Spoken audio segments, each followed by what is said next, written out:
Lexus City 208.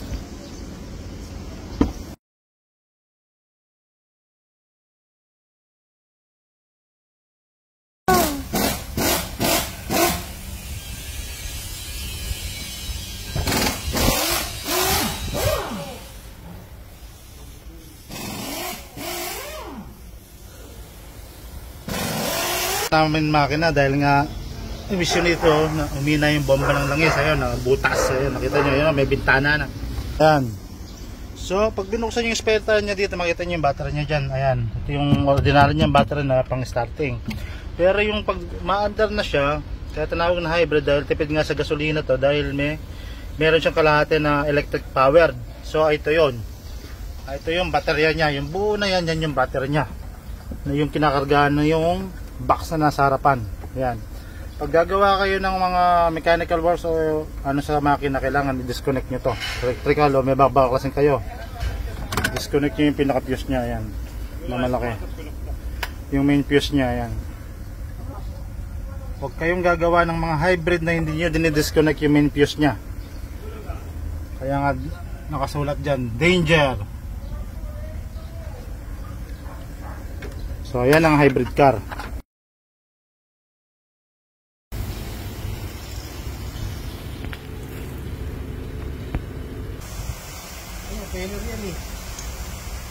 Meron naman kasama yan doon. Ito yung water pump nya. Electric powered. Ayan, kabilaan butas siya. Ito yung papalit namin.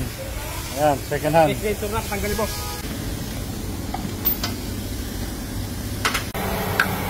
Yan ang clutch nya. Hybrid car, ito yung clutch nya. Clutch lining. Ito yung kanya flywheel. Bigat ng flywheel nya.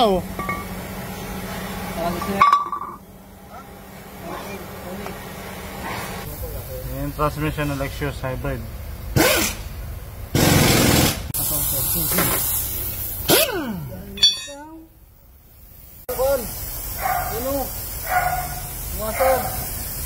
Maganda water.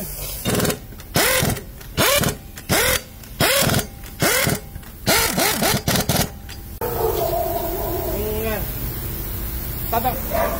Kulang. Dalawa. Ayan, pati compressor nya, wala na pulley yan. So compressor nya sa aircon, so electric na rin yan, electric powered na yan. So halos lahat electric powered na. Ayan.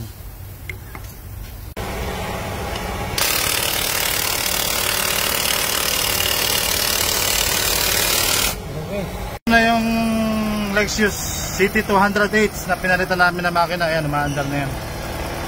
So ayan, walang belting yan, lahat electronic control siya.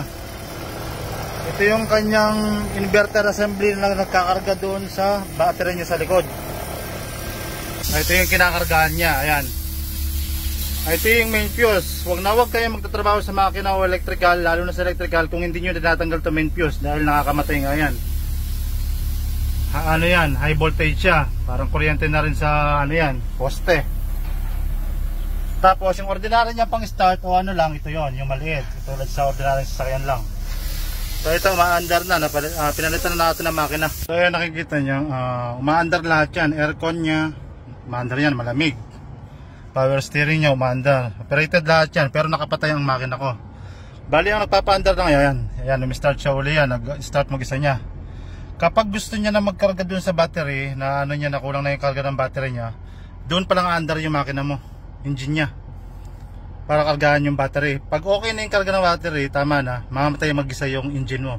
So tipid siya sa gas dahil doon sa electric powered niya nga. O ganito mag-operate yung mga hybrid. Ang unit na to, Lexus City 208. Nagpalit kami makina dahil ang issue ng mga to, nasisira yung mga makina, nabibiyak. Yun lang ang issue nila. Nakadalawa na silang palit dito na makina bago pa ako dumating dito na ganito rin. So pag may mga nagpapapalit ng hybrid na makina dito, pupunta sa amin yung mga electric powered kalahati. So ito yun. Ayan, nakapatay makina niya na, pero tingnan nyo, lalakad dyan. Sige. Diba? Sige, pakita mo. Ayan, umaatras sulong yan, pero nakapatay makina niyan. So yan yung hybrid, trabaho ng hybrid. Bali yung umaandar niyan dyan, yung electric niya lang, electric powered niya. Pero yung makina niya, nakapatay na yan dyan, hindi umaandar yan, wala kayong naririnig. Pero lumalakad yan, ayan o. Sige, sulong mo sir. O, ayan ha, nakapatay makina yan, tumatakbo. Ayan, narinig nyo, ayan, umaandar makina yan ngayon yan. Ayan, nanginginig. Pag tama na yung pagkakarga nitong inverter assembly niya dun sa battery niya sa likod, mamamatay na mag-isa niya. Bali yung electric niya na lang mag-ooperate. Ayan, ita-test drive natin. Ayan, nakita niya, narinig nyo. Maandar yung pan niya, pero nakapatay yung makina niya, no? Tingnan nyo, hindi nanginginig to. Pag nanginig to mamaya, ibig sabihin umaandar makina.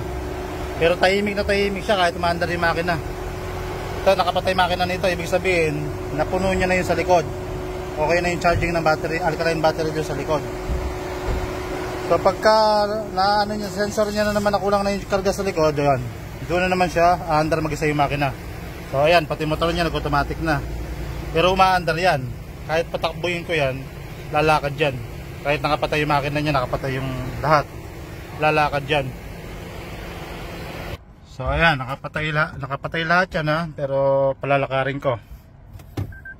So ayan. Drive. Ayan, nakita niya lumalakad. Oh. Ayan, lumalakad siya. Ayan, lumalakad bali yan. Nakapatay makina niya, nakapatay lahat. Reverse niya. Ayan, tingnan. Ayan. Ayan, so i-test drive natin, subukan natin.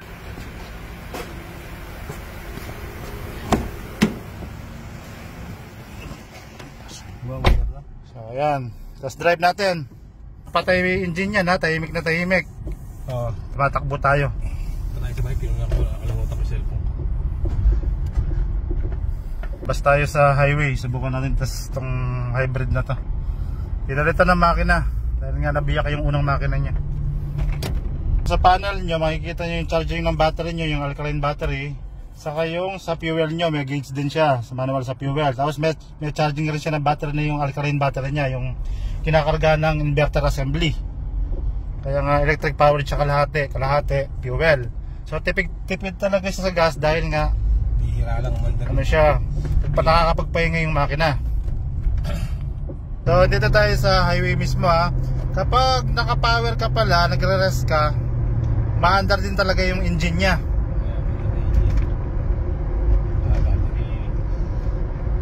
Pag narinig yung tumihimik yung makina, yun, bali electric powered siya na yun, maandar ang electric niya. So pag naghahabol ka ng speed o nagre-rest ka para sa power niya, aandar yung makina niya. Kaya pag narinig mong tumihimik bigla yung makina, bali electric ang maandar niya yun. Ayan, itong isa kukunin na ng customer yan. Tapos na namin, pinalitan na makina, Lexus.